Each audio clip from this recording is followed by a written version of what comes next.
The December rain hammered against the windows of Pinewood Elementary School with a kind of relentless fury that made children press their faces to glass and wonder if the weather had forgotten it was supposed to stop eventually. 7-year-old Emma Wilson sat cross-legged on the worn carpet of the multipurpose room, her small fingers tracing patterns in the faded linoleum that decades of footsteps had rubbed smooth. All around her, chaos swirled like a storm she couldn't quite escape. Children shrieked about Santa and presents and family gatherings that seemed to exist in some other universe entirely. Teachers fought losing battles against excitement that had reached fever pitch on this last day before winter break. Parents clustered near doorways wearing expressions that mixed exhaustion with forced holiday cheer in equal measure. Emma kept her gaze fixed on a loose thread in her donated sweater green and 2 sizes too large, smelling faintly of fabric softener that belonged to someone else's life. Ms. Reynolds, the school counselor, had pulled it from the donation bin that morning when Emma arrived in just a t-shirt despite temperatures hovering near 40 degrees. The cold never bothered Emma the way it seemed to bother other children. She had learned early that discomfort was simply another constant like hunger or the ache that lived permanently in her chest when she watched other kids get collected by parents who smiled like they meant it. The multi-purpose room served triple duty as cafeteria, assembly hall, and gymnasium depending on what hour you caught it. Today it was decorated with construction paper snowflakes and strings of lights that flickered with concerning irregularity. Emma had helped make some of those snowflakes during art class last week, carefully cutting folded paper exactly like Ms. Chen had demonstrated. Hers had come out lopsided despite her best efforts. They were probably the ugly ones tucked near the emergency exit where nobody would look too closely. Ms. Reynolds' voice cut through the noise with that gentle weight Emma had learned to recognize as pity dressed up as concern. "Emma, honey, we need to talk about the arrangements for tonight." Emma's stomach contracted into a fist. Arrangements. That word always preceded something bad. "Your aunt called." Ms. Reynolds crouched beside her knees, cracking audibly. She was a round woman in her 50s with graying hair, pulled back in a practical bun, and eyes that had witnessed too many broken children. "She said they won't be able to take you for Christmas break after all." "There's been a situation with your cousin," Emma interrupted before Ms. Reynolds could continue, her voice barely above a whisper. "It's okay. I understand." But she didn't understand, not really. How could she understand why Aunt Teresa had promised 3 weeks ago that this Christmas would be different, that Emma could stay through New Year's, that maybe it could become permanent? How could she understand why those promises evaporated like rain on hot pavement every single time Aunt Teresa had said it with such conviction, looking Emma directly in the eyes and promising that she was done shuffling between relatives like an unwanted package nobody wanted to claim? Emma had let herself believe it because the alternative was too dark to contemplate. Ms. Reynolds' jaw tightened in that way Emma recognized as anger directed at someone else, never at her. "Your Uncle Frank is on his way to pick you up. He'll take you to your grandmother's house for tonight, and we'll figure out the rest after the holiday." Grandmother. The word should have conjured images of cookies and warm embraces. Instead, Emma pictured the cramped apartment that smelled of cigarettes and old cooking oil, where Grace Wilson spent most days in a recliner staring at game shows with the volume cranked too loud. Grace was 68 but looked 80, worn down by decades of hard choices that had accumulated into a face full of regret. She had raised Emma's mother poorly and would admit as much to anyone who asked, and seemed to view Emma as evidence of that failure repeating itself like a curse passing through generations. Emma's voice came out smaller than she intended. "Does she know I'm coming?" The pause before Ms. Reynolds answered communicated everything. "Your uncle will sort it out. You know how family can be during the holidays." Emma finished the thought silently busy. Everyone was always busy when it came to her. Through the large windows, Emma watched the Oregon rain transition to sleet, the sky the color of old bruises. Pinewood sat nestled in the Cascade foothills, a logging town that had witnessed better decades. Main Street still maintained a hardware store, a diner, and raised gas and go, but half the storefronts stood empty with faded for lease signs papering their windows. The mill had closed 5 years ago, and the town was slowly hemorrhaging population. The people who remained were either too stubborn to leave or too broke to afford anywhere else. Emma had been born in Portland back when her mother Angela was still attempting to hold things together. But the city had been too expensive, the temptations too available, and they had ended up here in Pinewood with Grace in the Section 8 housing complex on the east side of town. Emma barely remembered those early years, just fragments of her mother's laugh before the drugs won, the way she used to braid Emma's long dark hair before everything fell apart. The morning Emma woke up to find Angela cold and still on the bathroom floor, her lips blue, her eyes open, but seeing nothing. Ms. Reynolds' voice pulled Emma back to the present, firmer now. "Emma, look at me." When Emma finally met her eyes, she saw something that resembled determination. "I'm going to make some calls over the break. We're going to find you a better situation, a real placement. This isn't right, and I'm not going to let it continue. Do you understand?" Emma nodded, though she had heard similar promises before. The system was overwhelmed, Ms. Reynolds had explained during one of their previous conversations. There weren't enough foster families, especially for older kids with what the files diplomatically termed behavioral challenges. Emma wasn't sure what her specific challenges were exactly, except that they seemed to make people uncomfortable, something whispered about in conversations she wasn't supposed to overhear. The bell rang and the room erupted in celebration.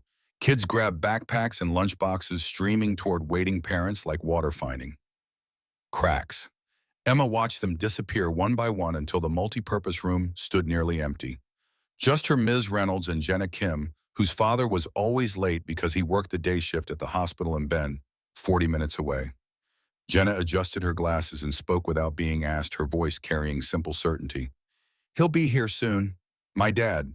He's always late, but he comes." The confidence in those words struck Emma like a physical blow. What must it be like to know without doubt that someone would show up for you, to have that kind of faith that transcended disappointment and delay? Emma had no reference point for that kind of security. She existed in a state of perpetual uncertainty, never quite sure where she would sleep next week or whether the adults around her would remember she existed. 20 minutes later, Uncle Frank's truck pulled into the parking lot. Emma recognized the rusted blue Ford from previous pickups, its muffler held together with wire and duct tape, exhaust billowing white in the cold air. Frank was Grace's son from her first marriage, a man in his 40s with a beer belly and perpetually bloodshot eyes that suggested he spent his evenings nursing something stronger than soda. He wasn't cruel exactly, just profoundly indifferent. Emma represented a chore to be completed, like taking out trash or paying a bill you resented. Ms. Reynolds walked Emma out carrying the small backpack that contained everything Emma owned: a change of clothes, a toothbrush, and the tattered paperback of Charlotte's Web that was the only possession that felt genuinely hers. The sleet stung Emma's face as they crossed the parking lot. Frank barely glanced at her as she climbed into the passenger seat. His grunt was the closest thing to a greeting she would receive. "Seatbelt." He was already pulling away before Ms. Reynolds had fully closed the door. The drive to Grace's apartment took 12 minutes through Pinewood's quiet streets. Frank said nothing, just played classic rock low on the radio and drummed his fingers on the steering wheel. Emma watched the town slide past the boarded-up mill, the church with its crooked nativity scene missing two wise men, the dollar store where everything actually cost $1 or less. Christmas lights were strung across Main Street, but half the bulbs had burned out, giving the decorations a gap-toothed appearance that matched the town's general sense of decline. Everything in Pinewood felt like it was slowly giving up, surrendering to forces too large to fight. Grace's apartment complex sat at the edge of town, a collection of identical two-story buildings with peeling yellow paint and rusted railings that left orange stains on your hands if you touched them. Frank parked but kept the engine running, clearly eager to complete his obligation and depart. His voice carried the particular discomfort of someone fulfilling a duty he resented. "Listen, your grandmother's not feeling great. Try not to be a problem." Emma nodded. She had perfected the art of not being a problem. It meant being invisible, needing nothing, wanting nothing, existing as a shadow that consumed no resources and generated no conflict. Frank finally turned to face her, and she saw something in his expression that might have been guilt or might have been indigestion. "It's not that people don't, it's just complicated, you know." She didn't know, but she nodded anyway, because that's what adults wanted, the appearance of understanding, even when nothing made sense. Frank added with the casualness of someone mentioning the weather, "Grace is drinking again. 3 years sober down the drain. Try not to upset her." The truck was already in reverse before Emma had fully closed the door. She watched his taillights disappear into the sleet and felt that familiar hollowness expanding in her chest. the place where other children seemed to have something warm and solid, something that kept them tethered to the world. In Emma, that space felt empty, like a room nobody had ever bothered to furnish. The building's entrance smelled of mildew and something burning that might have been someone's dinner, or might have been wiring overheating in the walls. Emma climbed the stairs to the second-floor apartment 2C and knocked softly. She could hear the television inside volume loud enough that Grace probably hadn't heard her. She knocked again harder this time. The door opened and Grace stood there in her bathrobe, a cigarette dangling from her lips, her expression shifting from confusion to irritation in the space between heartbeats. Her voice was gravel worn smooth by decades of smoking. "What are you doing here?" Emma kept her voice small, apologetic for existing. "Uncle Frank brought me for Christmas Eve. Aunt Teresa said she couldn't—" Grace spat the name like a curse. "Teresa couldn't organize a two-car parade. Get in here before you let all the heat out. And don't touch anything. I just cleaned." The apartment was small living room, flowing into kitchenette, one bedroom, one bathroom. It didn't look recently clean to Emma's eyes, but she had learned not to contradict adults about things that didn't matter. The television was tuned to a game show, and the coffee table was littered with scratch-off lottery tickets and an overflowing ashtray where cigarettes had been stubbed out with violence. Grace settled back into her recliner with a grunt. "I didn't know you were coming. Nobody tells me anything. Where are you supposed to sleep?" Emma's response was immediate. "The couch is fine. I don't need much." Grace's laugh was bitter. "Don't need much. Story of your life, isn't it?" Emma found half a sandwich wrapped in plastic in the refrigerator and a bruised apple. She ate standing at the kitchenette counter, trying to occupy as little space as possible. Through the window, she could see the parking lot, and beyond it, the dark expanse of pine forest that gave Pinewood its name.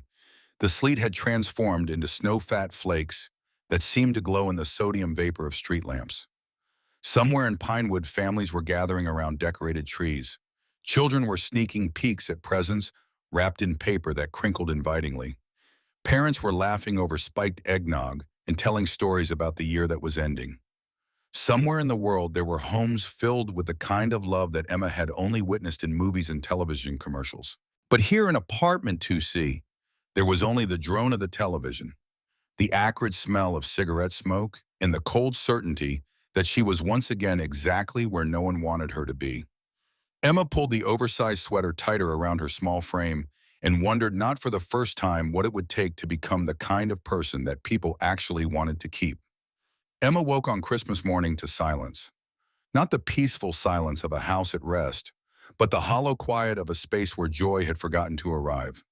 The apartment was cold. Grace kept the thermostat low to save on the electric bill, and the couch cushions had left uncomfortable ridges along Emma's side where she had slept curled into the tightest ball possible. Gray morning light filtered through thin curtains. Outside, Pinewood was covered in fresh snow that made everything look cleaner than it actually was, like cheap paint over rot. Emma sat up slowly, folding the thin blanket Grace had tossed at her the night before. On television, a local news anchor was discussing weather patterns with forced enthusiasm. Emma watched without really seeing her mind elsewhere. In approximately 48 hours, she would have to return to school, back to Miss Reynolds' office, back to uncomfortable conversations about finding a better fit.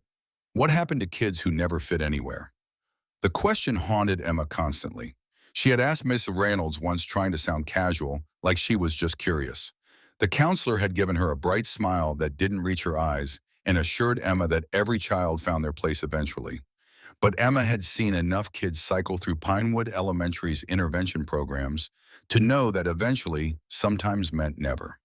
The apartment was stuffy, despite the cold air thick with stale cigarette smoke. Emma went to the kitchenette and poured herself a glass of water from the tap. The pipes groaned and clanked, and she heard Grace curse from the bedroom. The shout came through the closed door. "Keep it down out there," Emma whispered an apology that Grace probably couldn't hear. She spent the next hour sitting at the small kitchen table reading Charlotte's Web for probably the 20th time. The book's pages were soft and worn, the spine cracked from repeated openings. It had been her mother's once. Emma had found it in a box of Angela's things after the overdose. Inside the front cover, in faded pencil, someone had written, "To Angela, love, Mom." The grandmother who had given Angela this book had been dead for years before Emma was born.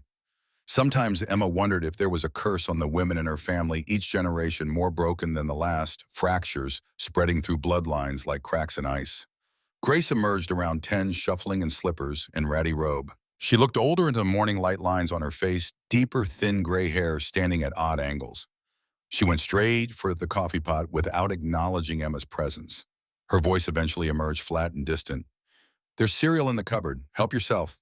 Emma had already eaten the last of the generic cornflakes the night before but didn't mention it. "I'm not really hungry. Thank you, though." Grace turned with coffee mug in hand and studied Emma with an expression that was difficult to read. "You look just like her, you know. Your mother. Same eyes, same mouth. It's unsettling." Emma didn't know what to say to that. She had been told she resembled her mother before, but usually it was said with warmth like a compliment. From Grace, it sounded like an accusation, like Em had committed some crime by inheriting Angela's features. Grace continued settling into her recliner with a groan. "She was about your age when I realized I'd already lost her. 7, 8 years old. Already lying, already stealing.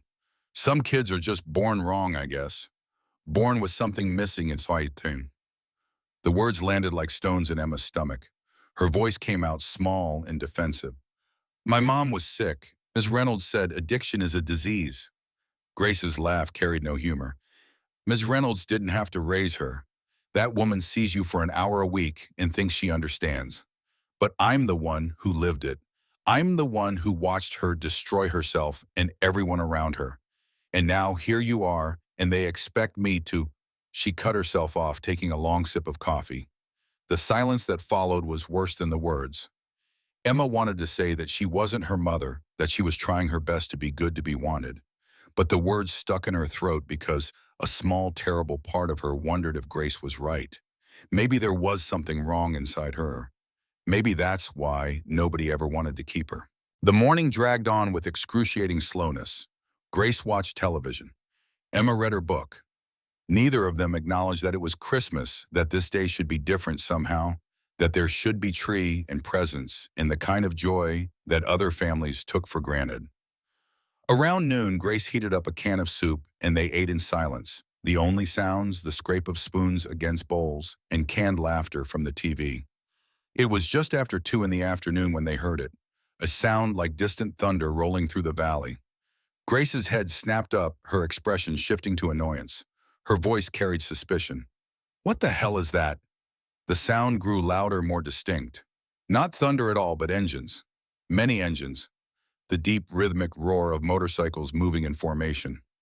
Grace pushed herself out of the recliner and went to the window, pulling the curtain aside. Her curse was creative. Jesus Christ. Emma joined her, standing on tiptoes to see past Grace's shoulder. What she saw made her breath catch in her throat. Motorcycles, dozens of them, maybe hundreds, rolling into the parking lot of the apartment complex in a seemingly endless stream. They weren't just any motorcycles. These were heavy bikes, Harleys mostly chrome gleaming, even under the overcast sky. And the riders Emma had seen bikers before passing through Pinewood, on their way to somewhere else. But never like this, never this many. They wore leather jackets, and as they began to park their bikes in neat rows, Emma could see the patches on their backs. Death heads with wings spread wide, skulls grinning from leather. And words stitched in bold letters, Hell's Angels Motorcycle Club. Different chapters, too. Oregon, California, Washington, Nevada. The patches varied slightly, but the message was universal and unmistakable. Grace muttered under her breath, "This can't be good. We're probably about to get robbed or worse." But Emma watched as the bikers dismounted, and they didn't look like they were there to rob anyone. Many of them were older, in their 50s and 60s, though some were younger, with the hard edges of people who had lived rough lives. There were women too, Emma noticed. Not many, but they were there, walking with the same confident swagger as the men. And they were carrying things, bags and boxes, wrapped presents, even a small Christmas tree. The procession seemed endless. More bikes kept arriving, parking wherever they could find space. In the lot, along the street, in the grass. Emma started counting, but lost track after 100, 203. She had never seen anything like it. The sound was overwhelming, a physical force that seemed to shake the building's foundations. Emma's voice came out as a whisper. "What are they doing?" Grace's certainty was already crumbling. Nothing good. The bikers began to gather in the parking lot, organizing themselves with military precision. A few of them, clearly the leaders, stood at the center directing the others. One man in particular caught Emma's attention. He was massive, easily 6'4", with a gray beard that reached his chest and arms covered in intricate tattoos. Despite his intimidating appearance, he was smiling, laughing with the bikers around him as they organized their cargo. Then someone knocked on the door, 3 firm raps that made Grace jump. Grace hissed at Emma, "Don't answer it." But Emma was already moving toward the door, driven by something she couldn't name. Curiosity, maybe, or the simple fact that anything, even potential danger, was better than the suffocating emptiness of the apartment. She opened the door before Grace could physically stop her. Standing in the hallway was a woman in her early 40s wearing a leather jacket with the Hells Angels patch and faded jeans. Her dark hair was pulled back in a ponytail, and her face, though lined from years of hard living, held surprising warmth. Behind her stood 2 men, both built like linebackers, their expressions neutral but not hostile. The woman crouched down to Emma's eye level. "Hey there, sweetheart. Is your name Emma?" Emma nodded, too surprised to speak properly. The woman's smile widened. "My name's Lisa. Lisa Moretti. I'm with the Hells Angels Oregon chapter. We got a call from a friend, a lady named Ms. Reynolds, who said there was a little girl here who might need some Christmas spirit. That you..." Emma's mind reeled. Miss Reynolds had called the Hells Angels. It seemed impossible, like something from a dream or a story that couldn't be real.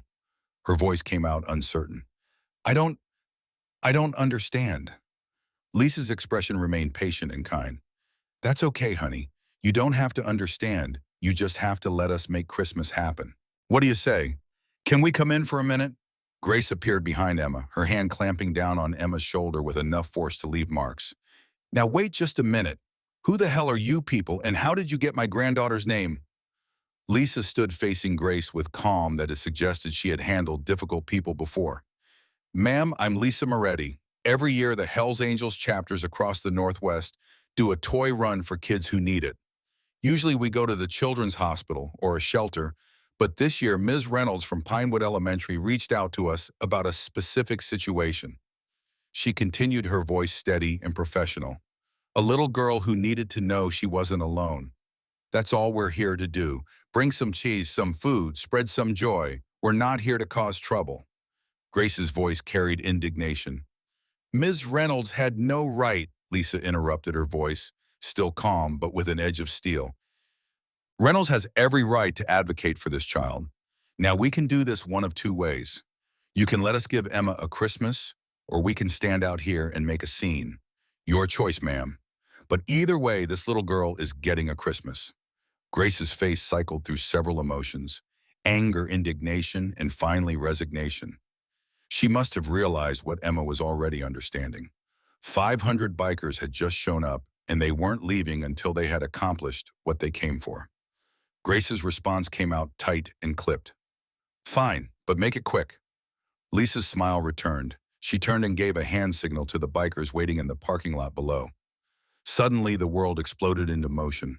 Bikers began climbing the stairs carrying boxes and bags. But they didn't just come to apartment 2C. They spread throughout the complex, knocking on doors, handing out presents to every child they could find. The sound of children's laughter began to fill the air, punctuated by surprised gasps from parents and the ongoing rumble of motorcycle engines that had become a kind of soundtrack. Emma stood in the doorway watching in stunned silence as Lisa and 2 other bikers brought in armload after armload of gifts. A new winter coat in exactly her size, snow boots with fleece lining, clothes that didn't come from a donation bin, new jeans, sweaters, shirts with tags still attached.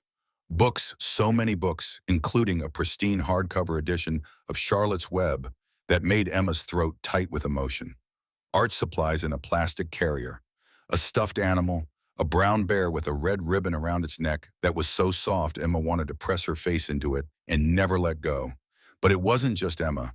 Grace watched in shock as they brought in bags of groceries. Real food, not cheap staples, but quality items, fresh fruit, vegetables, meat, bread, cheese, coffee, even a small ham. And then, impossibly, they brought in a Christmas tree, a real one about 4 feet tall, complete with a stand. Lisa directed 2 younger bikers who looked thrilled to be handling tree duty. We'll set this up for you. Within 20 minutes, Grace's dingy apartment had been transformed. The Christmas tree stood in the corner decorated and glowing with lights that actually worked. Presents were piled underneath it in a mountain of wrapped packages. The kitchen counter was covered with groceries. And Emma stood in the center of it all, unable to process what was happening, her mind unable to accept that this was real and not some elaborate dream.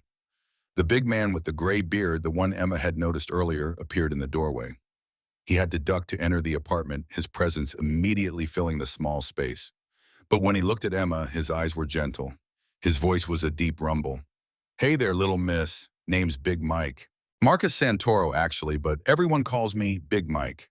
I'm president of the Oregon chapter. Ms. Reynolds told us about you, told us you needed some people in your corner."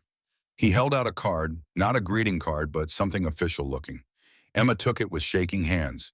It was a membership card for the Hells Angels Little Angels program, with her name printed on it and a phone number at the bottom. Big Mike tapped the card with a finger the size of a sausage. "That number there, that's a direct line. You ever need anything, and I mean anything, you call that number. Someone will answer. Someone will help. You understand, you're one of our little angels now. That means you're family."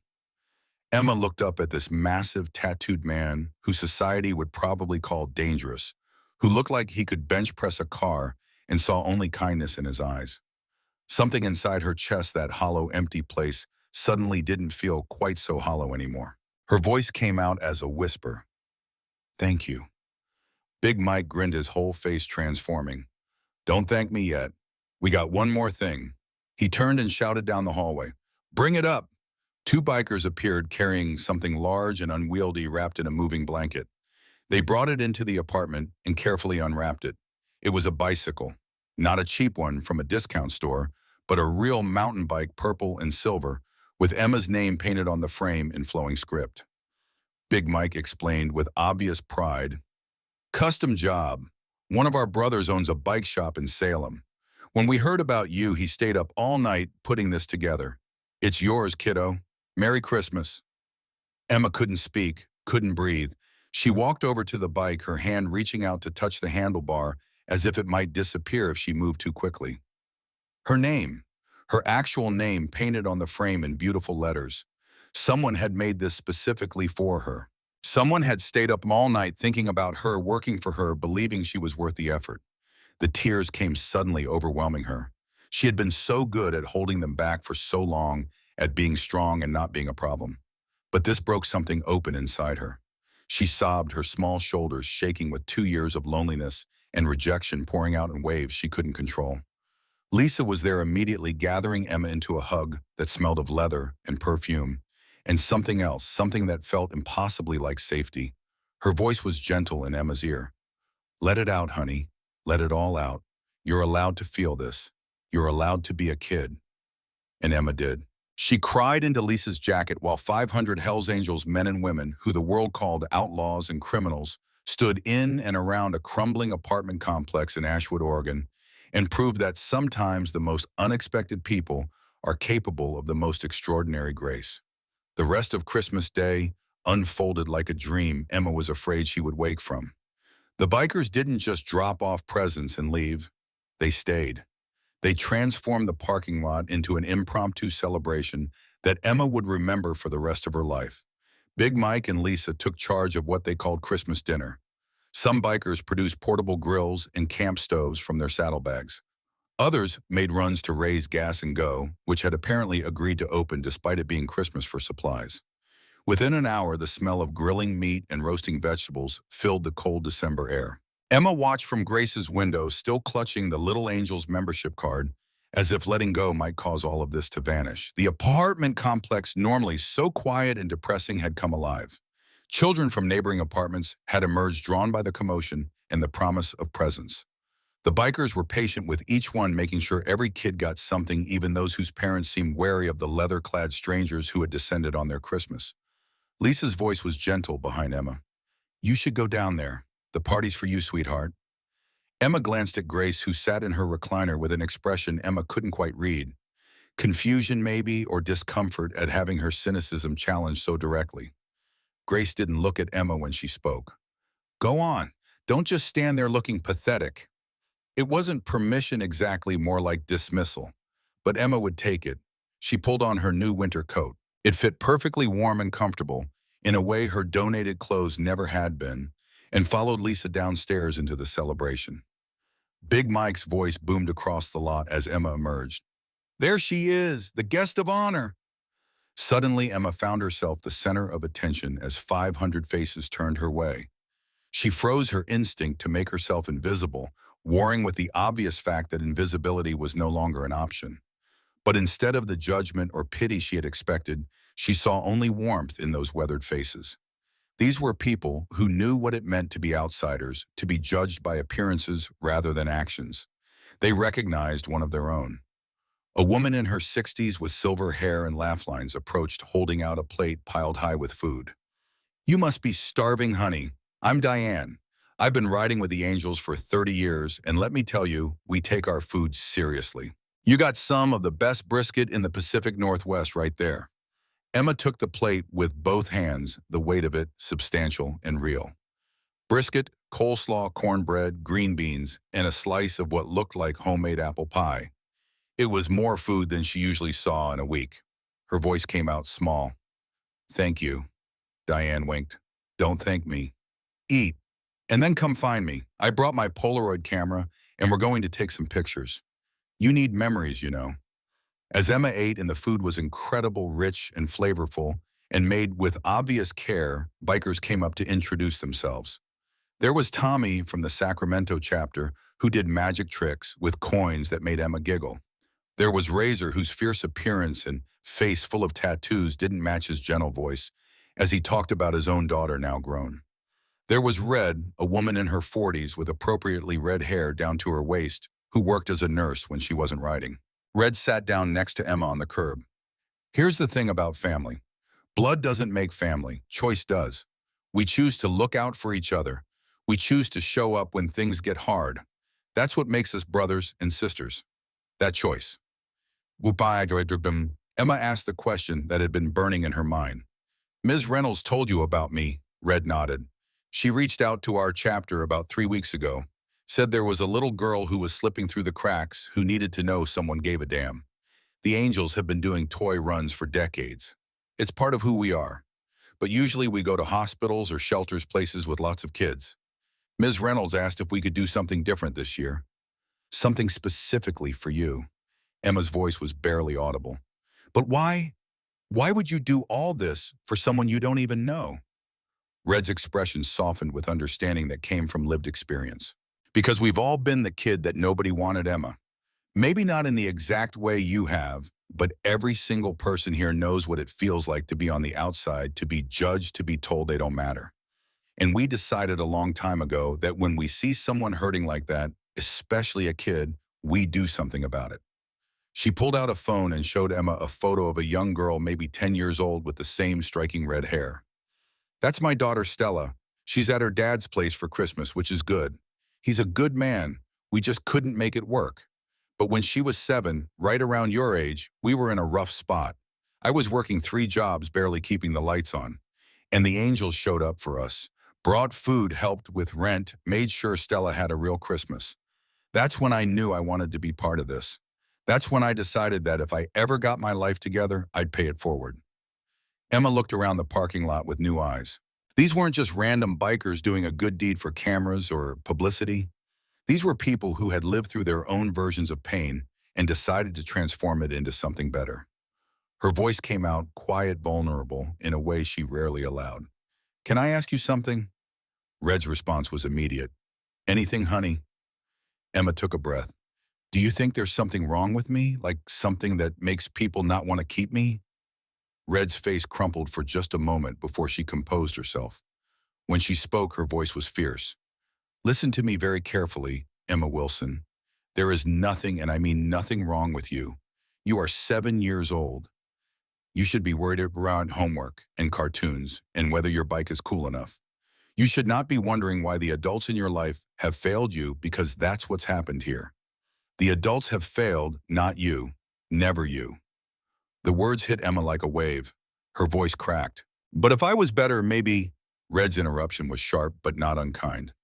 No, no maybes, no what ifs. You could be the perfect child, the smartest, the quietest, the most well-behaved, and some people still wouldn't choose you because they're broken inside. That's not a reflection on you. That's on them. Big Mike appeared carrying 2 cups of hot chocolate. He handed one to Emma and one to Red, then lowered himself to sit on the curb with them, his large frame making the simple action look comical. His voice rumbled. "We having a serious conversation?" Red nodded, just explaining some truths. Big Mike blew on his hot chocolate thoughtfully. "You know, Emma, I grew up in foster care, bounced around from when I was 5 until I aged out at 18. 13 different homes in 13 years. Emma looked up at him in surprise. This massive, confident man who commanded respect from hundreds of bikers had been like her. Big Mike continued reading her expression. "Yeah, hard to believe now, right? But back then I was a scrawny kid with anger issues and a smart mouth. Nobody wanted to deal with me. And for a long time I thought that meant I was unlovable, that there was something fundamentally broken inside me that everyone could see except me." Emma's voice was small. "What changed?" His smile was genuine warm. "I met the angels. I was 19 working at a garage, still angry at the world. Some of the brothers would bring their bikes in for repairs, and eventually they started talking to me. Really talking, not like I was a problem to be solved, but like I was a person worth knowing. They saw past all my walls and defense mechanisms and anger, and they saw someone who just needed to be told they had value." He took a sip of his hot chocolate, then continued. "The angels gave me a purpose, a family, a code to live by. And here's what I learned: the people who are supposed to love us don't always know how. Sometimes they're too broken themselves. Sometimes they're too scared. Sometimes they just don't have it in them. And that's a tragedy, but it's their tragedy, not yours." Emma felt something fundamental shift inside her chest. Ms. Reynolds' voice echoed in her memory, saying she would find Emma a place, but maybe her place wouldn't look like what she had imagined. Maybe family didn't have to look like the movies. The afternoon wore on, and Emma found herself relaxing in a way she couldn't remember ever feeling before. She took pictures with Diane's Polaroid camera, each one a small miracle of proof that this day had actually happened. Tommy the magician taught her a simple card trick. A biker named Chains, who earned his nickname from the elaborate chain wallet he wore, let her sit on his motorcycle and showed her how the controls worked. A woman named Phoenix, with full-sleeve tattoos of flames, braided Emma's long dark hair while telling stories about riding cross-country. As winter sun began to set, painting the Oregon sky in shades of orange and pink, someone started a bonfire in a metal drum. The bikers gathered around it, and someone pulled out an acoustic guitar. They sang not Christmas carols exactly, but rock songs and folk songs, and a few carols thrown in. Their voices were rough but sincere, and Emma found herself singing along to the ones she knew. Grace emerged from the apartment, eventually drawn by the noise or curiosity, or maybe something else.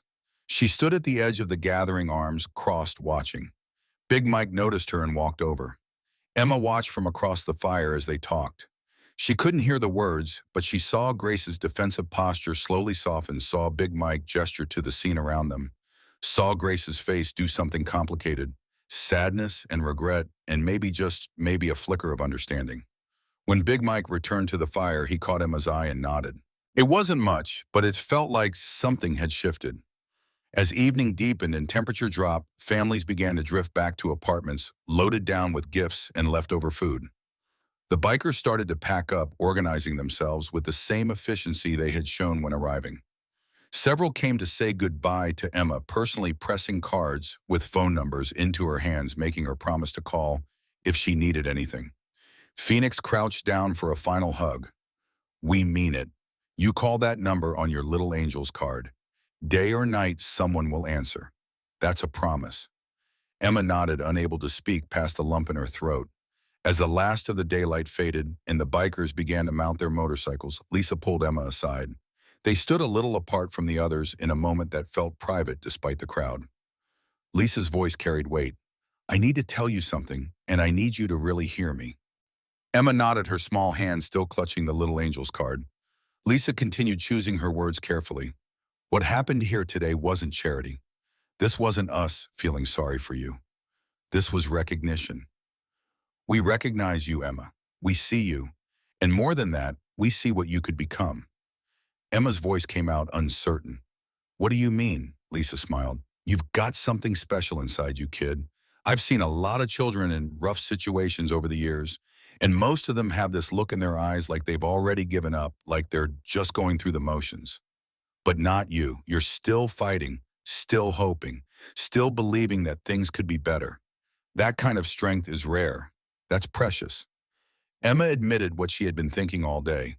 I don't feel strong. Lisa's response was immediate. The strongest people never do. But here's what I want you to remember. Every single person here today has been through hell. We've been broken and put back together.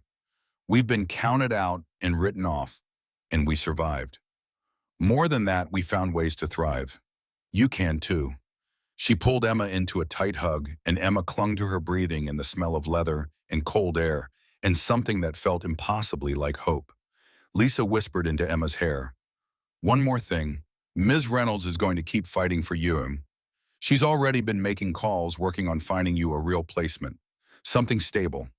And when that happens, when you find your forever place, you come find us. You bring your new family to one of our rallies. Let them see that you've got a whole army of uncles and aunts who will raise hell if anyone tries to hurt you. You got that? Emma nodded against Lisa's shoulder, unable to speak.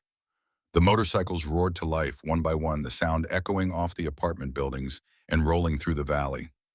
Big Mike was the last to leave. He gave Emma one final bear hug that lifted her off her feet, then handed her a small wrapped package.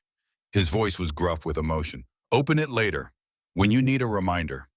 And then they were gone. 500 motorcycles streaming out of the parking lot and onto the highway, their tail lights like a river of red stars flowing through the darkness. The sound of their engines faded gradually until all that was left was the cold night air and the smell of wood smoke from the dying bonfire. Emma stood in the parking lot long after they disappeared, holding Big Mike's package, and feeling like the world had somehow expanded, like the walls that had been pressing in on her had suddenly been pushed back, revealing space she hadn't known existed. When she finally went back upstairs, Grace was in the kitchen, putting away the groceries that the bikers had brought. She didn't look at Emma when she spoke. Grace's voice was slow, careful. Those people. They think they can fix everything with presents and a party.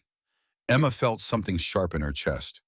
Here it came, the dismissal, the tearing down of something beautiful. But then Grace continued, and her voice carried something Emma had never heard before. Maybe they can't fix everything, but they fixed something today. I saw your face down there by Emma. I haven't seen you smile like that since, well, since before your mama got bad. She finally turned to look at Emma, and her expression was complicated, not warm exactly, but not cold either, something in between. I'm not good at this, being a grandmother, being responsible for someone. I failed your mother so completely that I can't even look at you sometimes without seeing all my mistakes. But those bikers down there, they didn't see my mistakes. They saw a little girl who deserved better. And maybe they're right. It wasn't a declaration of love. It wasn't a promise that everything would change. But it was something, an acknowledgement, a crack in the armor that Grace had built around herself. Emma's voice came out quiet. Thank you for letting them come. Grace made a sound that might have been a laugh or a sigh. Like I could have stopped them. 500 bikers with a mission. They were getting in here one way or another. But when she turned back to the groceries, Emma thought she saw the ghost of a smile on her grandmother's weathered face. That night, lying on the couch under her new blanket, surrounded by presents and proof that this day had actually happened, Emma carefully opened Big Mike's package. Inside was a small silver necklace with a pendant shaped like a pair of angel wings. There was a note in rough handwriting. Emma, these wings are a reminder that you can fly even when the world tries to clip you. You're never alone. You're part of the angels now. Big Mike. Emma clutched the necklace to her chest and let the tears come. Not tears of sadness this time, but tears of relief. For the first time in 2 years, she felt like someone had actually seen her not as a burden or a problem or a reminder of someone else's failures, but as herself, as Emma, as someone worth 500 people riding through the cold to say you matter. Outside, Pinewood slept under its blanket of snow. But inside apartment 2C, a small girl lay awake wearing angel wings around her neck, and dared to believe that maybe, just maybe, the story of her life wasn't already written. Maybe there were chapters yet to come that she couldn't even imagine, chapters filled with people who chose her, who fought for her, who proved that family was something you built rather than something you were born into. And for the first time in a very long time, Emma Wilson fell asleep believing in tomorrow, even as a small voice in the back of her mind whispered the words Grace had spoken earlier: "Your father's parole hearing is next week." But tonight that worry felt distant, pushed back by the overwhelming proof that she was loved, that she mattered, that 500 strangers had become family in the space of a single extraordinary day. The morning after the angels left, Emma woke to silence that felt different from the hollow quiet she had known before. Grace's apartment looked transformed even in daylight. The Christmas tree still glowed softly in the corner. Presents remained stacked underneath the refrigerator, actually contained food that would last more than a day. Emma touched the angel wings necklace at her throat and confirmed that yesterday had been real, not some fever dream conjured by a desperate child's imagination. Grace emerged from her bedroom earlier than usual, moving with purpose instead of her typical shuffle. She poured coffee and stood at the window looking out at the parking lot, where tire tracks in the snow were the only evidence that 500 motorcycles had been there at all. Her voice came without the usual edge. "Ms. Reynolds called. She's coming by this afternoon, says she has news about a placement." Emma's stomach flipped. Placement, the word that usually preceded disappointment. But something in Grace's tone was different this time, less bitter, more resigned to the possibility that Emma might actually find somewhere better. Emma managed a quiet response. "Okay." Grace turned and studied her with that same complicated expression from the night before. "Those bikers. They really think you're special, you know, not just feeling sorry for you. Big Mike talked to me for a long time last night, then after you went in, told me about his own childhood. Made me realize some things I've been avoiding." Emma waited, not sure where this was going. Grace rarely spoke this much, especially about anything resembling feelings. Grace continued, the words coming slowly like she was pulling them from some deep, reluctant place. "I told you yesterday that some kids are born wrong. That was cruel, and it was a lie. The truth is, some grandmothers are broken, and they break everyone around them. I broke your mother, and I've been taking that out on you. But maybe it's not too late for you to have something better." It wasn't an apology exactly, but it was acknowledgement, and coming from Grace that felt like progress.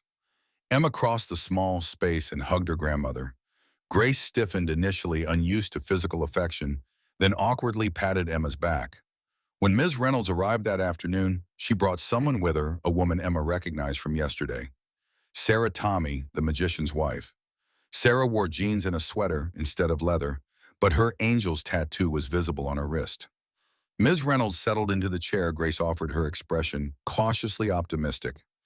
"Emma, I have good news. I've found what I believe could be an excellent placement for you. A couple in Bend, Rachel and Scott Mitchell.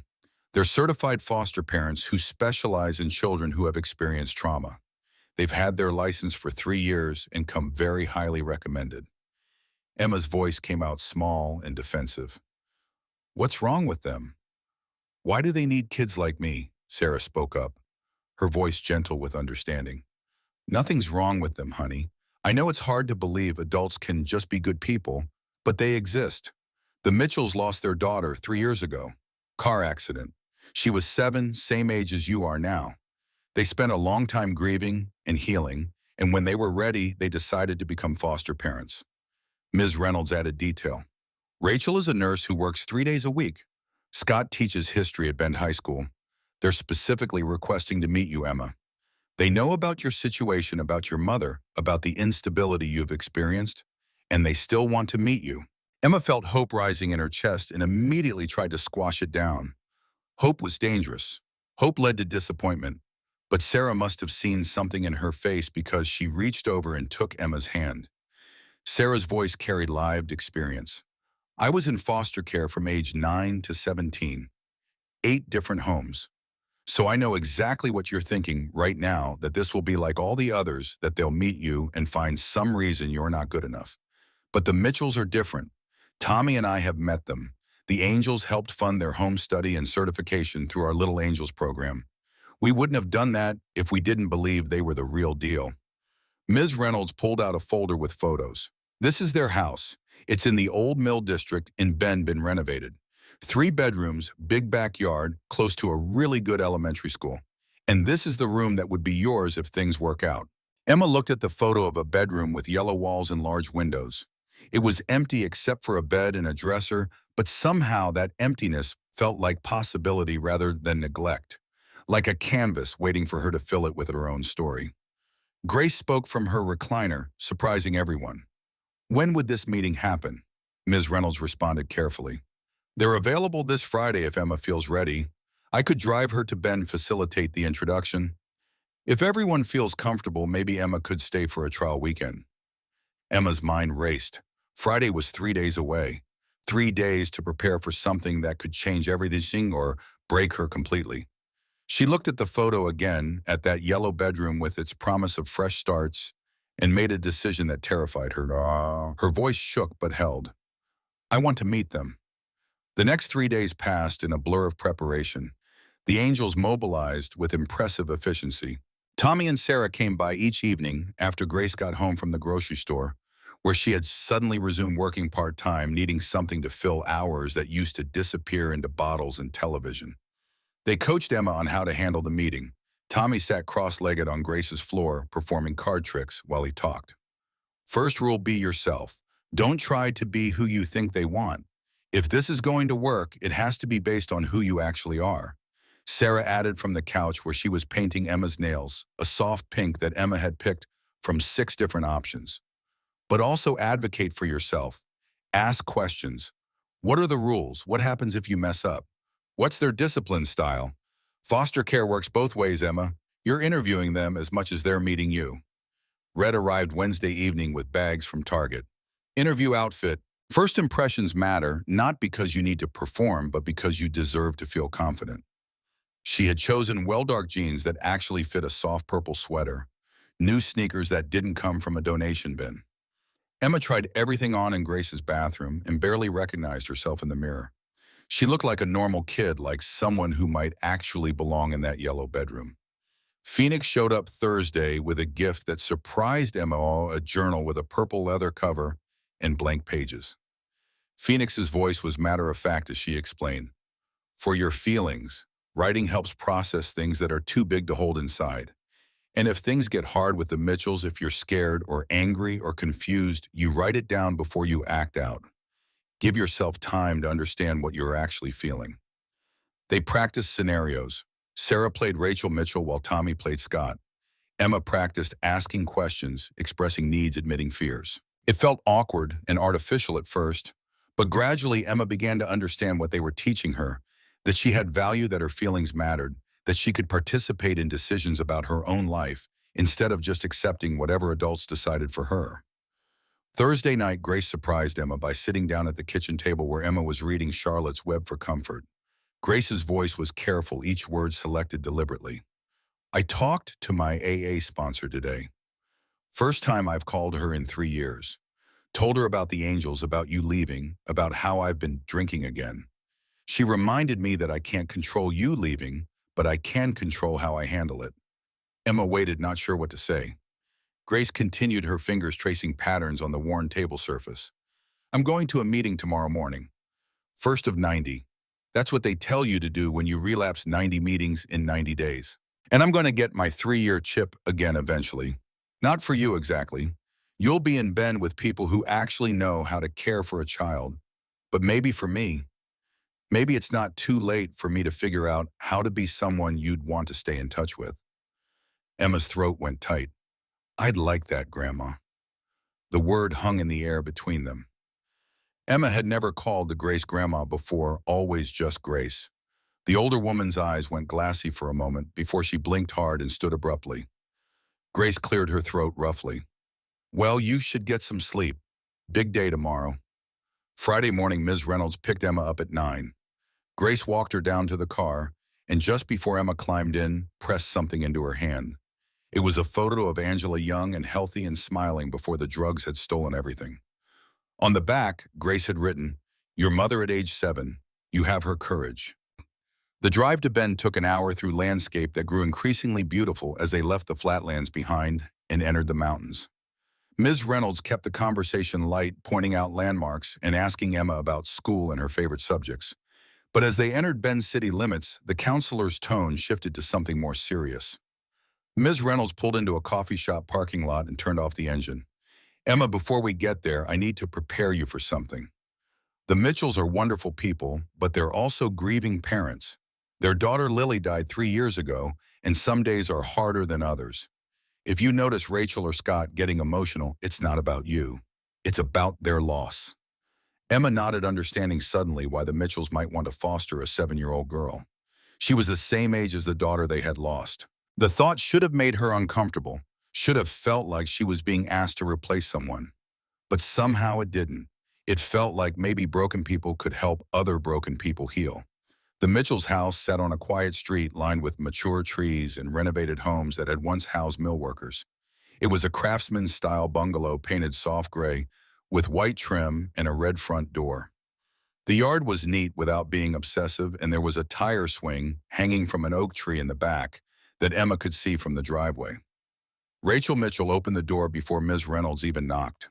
She was in her early 40s with shoulder-length brown hair and kind eyes that showed signs of tears cried and survived. She wore jeans and a cardigan, and her smile when she saw Emma was genuine and nervous in equal measure. Her voice was warm, welcoming. Emma, we're so glad you're here. Please come in. Inside the house smelled like cinnamon and coffee. The living room was comfortable without being fussy, worn leather couch bookshelves packed with novels and history books, family photos on the mantel, including several of a little girl with blonde curls and Rachel's eyes. Scott Mitchell appeared from what Emma assumed was the kitchen. He was tall and lanky with graying hair and wire-rimmed glasses, looking exactly like what you'd expect from a high school history teacher. Scott's greeting was gentle. Hi, Emma. Thank you for agreeing to meet with us. Can I get you something to drink? We have juice, milk, soda, hot chocolate. Emma's voice came out quieter than she intended. Hot chocolate sounds nice. Thank you. They settled in the living room, and for a moment, nobody spoke, the adults clearly unsure how to begin. Emma decided to follow Sarah's advice about advocating for herself. She took a breath and spoke directly. Ms. Reynolds said you lost your daughter. I'm sorry. That must be really hard. Rachel's eyes went glassy, but her voice stayed steady. Thank you, Emma. Yes, it's been incredibly hard. Lily died in a car accident 3 years ago. A drunk driver ran a red light. For a long time, we couldn't imagine ever opening our home to another child. It felt like we'd be trying to replace her, which is impossible. But eventually we realized that we had all this love and nowhere to put it. And there are kids who need exactly that. Scott added, his words measured and honest. We want to be very clear with you, Emma. We're not looking for a replacement for Lily. We're looking to build something new, and we can't promise how long you'll be with us. Every placement is different. Some kids stay a few months, some longer. What we can promise is our commitment to you for however long you need us. Emma appreciated the honesty even as it scared her. What are your rules? What happens if I mess up? Rachel smiled at the directness of the question. Rules are pretty standard. Respect for everyone in the house, honest communication. Do your homework, help with chores appropriate to your age. As for messing up, everyone messes up, Emma. The question isn't whether you'll make mistakes. The question is what happens after. In this house, we talk about it. We figure out what went wrong and how to do better next time. And then we move forward. No grudges, no keeping score. Scott gestured toward the hallway. Would you like to see what would be your room if you decide you want to try staying with us? Emma nodded and followed them down a short hallway past what was clearly the master bedroom and a home office. The last door opened to the yellow bedroom from the photos, but seeing it in person was different. The walls were freshly painted, the hardwood floors polished, and the large window looked out onto the backyard with its tire swing and a garden bed that was dormant for winter, but would likely bloom in spring. Rachel's voice held careful hope. We left it mostly empty because we thought you might want to help decorate it. Choose your own bedding, decide how to arrange things. Make it yours. Emma walked to the window and looked out at the yard. She could imagine herself on that tire swing, could picture spring flowers in that garden bed, could envision mornings waking up to this view, instead of the parking lot at Grace's complex. It felt dangerous to want something this badly. Her voice was barely audible. It's beautiful. The rest of the visit passed in careful conversation. Scott showed Emma his classroom materials and talked about the history fair he organized each year. Rachel pulled out photo albums from trips they had taken: the Oregon, Coast Crater Lake, a camping trip to the Redwoods. They asked Emma questions about her interests, her favorite subjects, what she liked to do for fun. Emma found herself relaxing, incrementally drawn in by their genuine interest and the absence of pity in their eyes when they looked at her. As the afternoon light began to fade, Miss Reynolds gently raised the possibility that Emma had been simultaneously hoping for and dreading. The counselor's tone was carefully neutral. "Rachel Scott, I know we discussed the possibility of a trial weekend. If everyone feels comfortable, Emma could stay tonight and through Sunday. Give everyone a chance to see how things feel in a more natural setting." Emma's heart hammered. This was it. The moment where they could change their minds, where they could see her more clearly and find her wanting.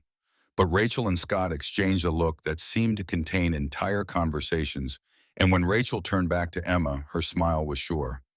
Rachel's voice was steady and warm. "We'd love that, if Emma wants to stay." Emma looked at Ms. Reynolds, who nodded encouragement. She thought about Grace's apartment, with its cigarette smell, and game shows. She thought about the Angels and their fierce love. She thought about her mother and Charlotte's Web, and all the ways she had learned to protect herself by expecting nothing. And then she thought about possibility, about yellow walls and tire swings, and people who talked about commitment even when they couldn't promise forever. She thought about what Red had said, that family was a choice, that blood didn't matter as much as showing up, that she deserved people who would fight for her. Emma's voice came out stronger than expected. "I want to stay." Ms. Reynolds left after extracting promises to call if anyone needed anything, leaving Emma alone with the Mitchells for the first time. The silence that followed felt weighted with unspoken expectations and fears on all sides. Scott broke it with practical gentleness. "How about we make dinner together? We were thinking pancakes for dinner. Breakfast food at night is one of the perks of being a kid in this house." Emma couldn't help the small smile. Pancakes sound good. They cooked together in the kitchen that was big enough for 3 people to move comfortably. Scott handled the griddle while Rachel mixed batter, and Emma was put in charge of setting the table. It felt startlingly domestic, like playing house, except this was real. She kept waiting for the other shoe to drop, for them to realize they had made a mistake, but instead they just made pancakes and talked about nothing important and everything that mattered. After dinner, they walked along the Deschutes River that ran through Ben's old mill district. The sun had set, but streetlights illuminated the path, and the water moved with constant sound that Emma found soothing. Rachel pointed out landmarks: the bookstore, where she bought most of her novels, the theater where they saw movies, the park where summer concerts happened. Scott added with a grin, "And that's Ray's Hardware, where I spend way too much money on projects I never finish." Rachel's laugh was genuine and warm. "Last year he bought supplies for a tree house. The wood is still sitting in our garage." Emma spoke without thinking. "I've never had a tree house." The words hung in the air, and Emma immediately regretted them. She sounded like she was asking for something, expecting them to build her a treehouse just because she mentioned it. But Scott's response was thoughtful, not dismissive. His voice carried possibility without promises. "Well, maybe that's a project we could work on together this spring. If you're still with us, I could use someone to help me actually follow through." Emma felt something warm bloom in her chest. "If you're still with us, not when you leave," not acknowledging the inevitable rejection. Just a simple acknowledgement that maybe possibly she could stay long enough to see a project through from beginning to end. Saturday morning, Emma woke in the yellow bedroom and for a disoriented moment couldn't remember where she was. Then it came flooding back: the Mitchells, the trial weekend, the terrifying possibility that this could work. She climbed out of bed and found clothes laid out on the chair: jeans and a soft green sweater that Rachel must have left while Emma slept. The smell of coffee and bacon drew her to the kitchen, where both Mitchells were already up. Scott stood at the stove, while Rachel sat at the table with the newspaper and a steaming mug. They both looked up when Emma appeared, and their smiles seemed genuinely pleased to see her. Rachel's morning voice was slightly rough, but welcoming. "Good morning. Did you sleep okay?" Emma nodded. The truth was she had slept better than she had in months, but admitting that felt too vulnerable.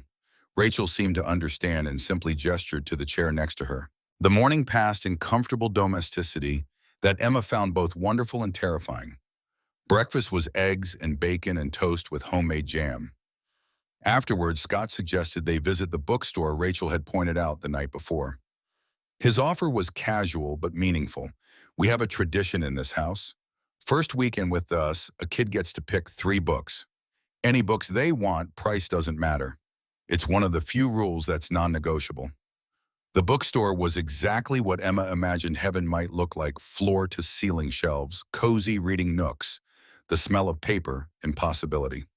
She wandered the aisles while the Mitchells browsed separately, giving her space to explore on her own. Emma found herself drawn to stories about kids finding their place in the world, Anne of Green Gables' Bridge to Terabithia, and a newer book about a girl in foster care that the bookseller recommended. When they reconvened at the register, Scott saw her selections and something crossed his face. Recognition, maybe, or understanding. He didn't comment on the obvious theme, just paid for the books and handed Emma the bag like it was the most natural thing in the world. The afternoon brought a movie at home, all 3 of them piled on the couch with popcorn while an animated film played. At one point, Rachel's arm came around Emma's shoulders, a casual, protective gesture, and Emma felt herself relax into it, despite every instinct screaming to maintain distance. When the movie ended, Rachel didn't immediately pull away, and Emma found herself thinking that this specific moment felt like what home was supposed to feel like.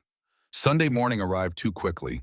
Emma was supposed to return to Grace's apartment that afternoon, back to the familiar emptiness that now felt even more hollow by comparison. Over breakfast, Rachel and Scott exchanged looks that Emma was learning to recognize as silent communication. Scott finally spoke, his voice careful. "Emma, we've really enjoyed having you here this weekend. We'd like to talk about next steps if you're comfortable with that." Emma nodded, her stomach tight with hope and fear battling for dominance. Rachel took over, her words chosen deliberately. "We think this could work, the 3 of us together, but we want to do this right, which means taking time. What we're proposing is a transition period. Maybe you come for weekends, at first gradually spend more time here, slowly move your belongings. That way everyone has time to adjust, to make sure this is what we all want." Emma's voice came out small. "How long?" Scott answered honestly. 6 weeks, maybe 2 months at most. By February, you could be living here full-time if everything continues to feel right. One, it wasn't the immediate transformation Emma had secretly hoped for, but she recognized the wisdom in what they were offering. Trust had to be earned on both sides. She nodded slowly. Her voice carried more conviction than she felt. "I'd like that." The drive back to Ashwood with Miss Reynolds was quiet. Emma stared out the window at the landscape, passing in reverse, carrying her back to the place that wasn't home but was familiar. When they pulled into the parking lot of Grace's complex, Emma saw something unexpected. Red's motorcycle parked near the entrance. Miss Reynolds noticed too. "Looks like you have a visitor." Upstairs, Emma found Red sitting at Grace's kitchen table with coffee, deep in conversation with Emma's grandmother. They both looked up when Emma entered, and Red's face split into a wide grin. Red stood and opened her arms. "There she is. How'd it go?" Emma fell into the hug and let herself be held for a moment before pulling back. "It was good, really good, really. They want me to come back next weekend." Grace spoke from her chair, her voice carrying something new: pride, maybe, or hope. "That's good, Emma. That's really good." Red explained her presence without being asked. "I came to check on your grandma. Made sure she got to her AA meeting this morning." First of 90. Emma looked at Grace with new eyes. Her grandmother held up a white chip, the kind they gave you at your first meeting after a relapse. Grace's voice was gruff but determined. "Day 1, doing it again, but I'm doing it." The next 6 weeks passed in a rhythm that became Emma's new normal. Weekends with the Mitchells in Bend, where she gradually began to let herself believe this might actually last. Weekdays in Ashwood with Grace, who was slowly becoming someone Emma could respect, if not quite love yet. And throughout it all, the Angels maintaining steady presence: phone calls from Lisa, checking in, surprise visits from Tommy, and Sarah, texts from Phoenix with encouraging words. But in the 3rd week, everything shifted. Miss Reynolds called for an emergency meeting at Grace's apartment. When she arrived, her expression was grim, and she had brought a woman Emma didn't recognize, professional looking, carrying a leather briefcase, wearing a suit that screamed lawyer. Ms. Reynolds made introductions with visible reluctance. "Emma, Grace, this is Patricia Chen. She's a family attorney who works with the Little Angels program. We have a situation. Patricia got straight to it, her voice professionally sympathetic. Emma, your biological father, Derek Carter, has filed paperwork from prison opposing any potential adoption. He's claiming his parental rights and asserting that when he's released in approximately 3 years, he intends to pursue custody. Emma's world tilted. Father. The word that had never meant anything to her before suddenly carried crushing weight. Derek Carter was a name she knew existed but had never connected to her reality. He had been in prison since before she was born, serving 15 years for armed robbery. She had never met him, never received a letter or call, had honestly assumed he didn't care that she existed. Grace's voice was sharp with old anger. That son of a bitch hasn't given her a second thought in 7 years. Now that someone actually wants her, suddenly he's claiming rights. Patricia nodded grimly. Unfortunately, it's not uncommon. Sometimes incarcerated parents see adoption as the final severing of connection and fight it even when they've shown no previous interest. And legally, he does have standing. He's her biological father, his rights were never terminated, and he hasn't done anything from prison that would qualify as abandonment under Oregon law. Emma found her voice, though it came out shaky. What does this mean for the Mitchells? Patricia's honesty was brutal but necessary. It means the adoption process just got significantly more complicated. Even if Derek remains incarcerated, his objection creates legal hurdles. The Mitchells could still pursue guardianship or long-term foster placement, but permanent adoption might require terminating Derek's rights, which could take months or even years of legal proceedings. Emma felt the yellow bedroom slipping away, felt the possibility of family dissolving like smoke. She thought about Rachel's arm around her shoulders, Scott's promise of a treehouse, the 3 books on her shelf that represented a tradition she might never be part of. Ms. Reynolds crouched in front of Emma. The Mitchells know about this development. I called them before coming here. They want you to know that this doesn't change anything for them. They still want you. They're still committed to you. This just means the path forward is more complicated than we hoped. But Emma barely heard the words of reassurance. All she could think was that even her father, who had never wanted her before, didn't want anyone else to have her either. It felt like proof of everything Grace had said on Christmas Eve, that some kids were born wrong, that she carried something inside her that made love impossible. Red arrived within the hour, summoned by Grace in a moment of surprising maternal instinct. The nurse took one look at Emma's face and pulled her into a fierce hug. Red's voice was firm against Emma's hair. Listen to me very carefully. This is not about you. This is about a man who spent 15 years in prison making one last grab at control. He doesn't want you, Emma. He wants to have power over something, anything, because he has no power in there. You are not the problem. He is. But the damage was done. When Emma went to the Mitchells' house that Friday for what should have been another good weekend, she carried Derek's shadow with her. She was quiet at dinner, withdrawn during their evening walk, distant in ways she hadn't been before. Rachel and Scott tried to maintain normalcy, but Emma could see the worry in their eyes, the fear that she was already pulling away. Saturday morning, Emma woke early and found herself drawn to the kitchen where Rachel was making coffee. The house was quiet, Scott still asleep, and somehow that made what Emma needed to say easier. Her voice came out flat, defensive. You should probably give up on me. My father's never going to agree to adoption, and in 3 years he'll get out and you'll have wasted all this time on someone you can never really keep. Rachel turned from the coffee maker, her expression cycling through surprise and pain before settling on fierce determination. She crossed the kitchen and sat down across from Emma. Rachel's voice was steady, uncompromising. Emma Wilson, look at me. Emma reluctantly met her eyes. Rachel continued without hesitation. I don't give up on people I care about. Neither does Scott. Derek Carter can file all the paperwork he wants. He can object from prison until he's blue in the face. It doesn't change the fact that you're ours now. Maybe not legally yet, maybe not permanently, but in every way that actually matters, you're ours. And we fight for what's ours. Emma felt tears threatening. But what if Rachel's interruption was gentle but firm? No what ifs, just what is. What is you're 7 years old and you deserve stability? What is we have a spare bedroom and enough love to share? What is we're going to keep showing up for you regardless of how complicated the legal situation gets? That's what is. Scott appeared in the doorway, having clearly heard at least part of the conversation. He came and sat beside Rachel, presenting a united front. His voice carried the same unwavering certainty. Emma, when Lily died, we thought we'd never recover. We thought the grief would swallow us whole.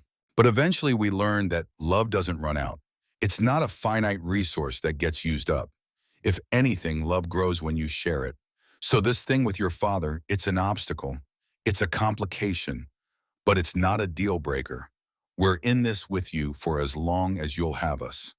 Emma broke then, the tears coming in great heaving sobs. Rachel gathered her into a hug while Scott's hand rested warm on her back, and Emma cried for her mother and her absent father and her broken grandmother, and every single time she had been promised something that dissolved before she could hold it. But she also cried from relief because the Mitchells weren't running. They weren't finding excuses. They were staying. When the tears finally subsided, Emma found herself wrapped in a blanket on the couch between Rachel and Scott, hot chocolate in hand, feeling wrung out but somehow lighter. Rachel spoke quietly. Here's what's going to happen next. Patricia Chen is one of the best family attorneys in Oregon, and the Angels are funding her fees. She's going to start building a case for terminating your father's parental rights. It won't be quick or easy, but it's possible. In the meantime, you continue transitioning here. You start school at Bend Elementary after Christmas break. You make this house your home regardless of what the paperwork says. Scott added practical detail. And next weekend, we're going to build that treehouse because you're going to be here in the spring to use it. Emma managed a watery smile. You really think so? Rachel's certainty was absolute. I know so. The following Monday, Emma started at Bend Elementary and within days learned that stability in one area didn't guarantee peace in others. Word spread quickly among students that the new girl was connected to the Hells Angels. In a small town like Bend, where most families had lived for generations, and everyone knew everyone else's business, Emma's unusual situation made her a target for curiosity and cruelty in equal measure. By the end of her first week, someone had written biker trash on her locker in black marker. Emma stared at the words during lunch period, feeling the familiar curl of shame in her stomach. She hadn't done anything wrong, but somehow she was still marked as different, as lesser, as someone who didn't belong. The selective mutism that had plagued her after her mother's death began creeping back. Emma found herself unable to speak in class, even when she knew the answers, her throat closing around words that wouldn't come. Teachers expressed concern to Rachel, who responded with patience, but Emma could see the worry in her foster mother's eyes. Phoenix heard about the bullying through the Angels network and showed up at the Mitchell's house on Saturday unannounced. She took Emma out to the backyard and spent 2 hours teaching her not physical self-defense, but emotional protection. Phoenix's voice was matter-of-fact, sharing hard-won wisdom. Words only have the power you give them. Someone calls you biker trash, you own it. Yeah, and those bikers showed me more love in one day than most people see in a lifetime. Someone questions your worth. You remember that 500 people rode through snow to prove you matter. The best revenge is refusing to be diminished. She gave Emma homework every morning: look in the mirror and say 3 things you like about yourself.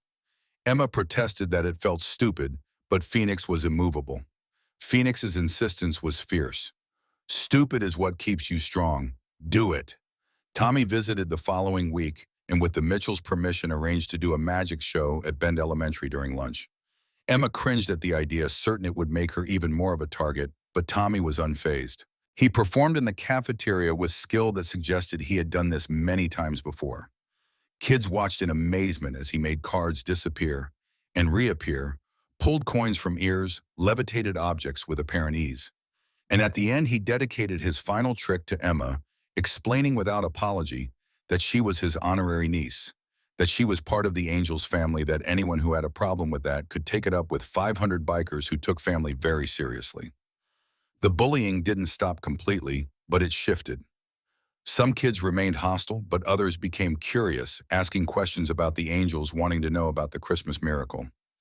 Emma found herself making tentative friends: a girl named Sophie from her math class, who thought the Angels were cool, a boy named Marcus, who loved motorcycles and wanted to know everything about different bike models. Meanwhile, Grace's redemption arc unfolded at a distance. Emma called her grandmother every Sunday evening and tracked her progress through AA, 30 meetings, then 60, then 90.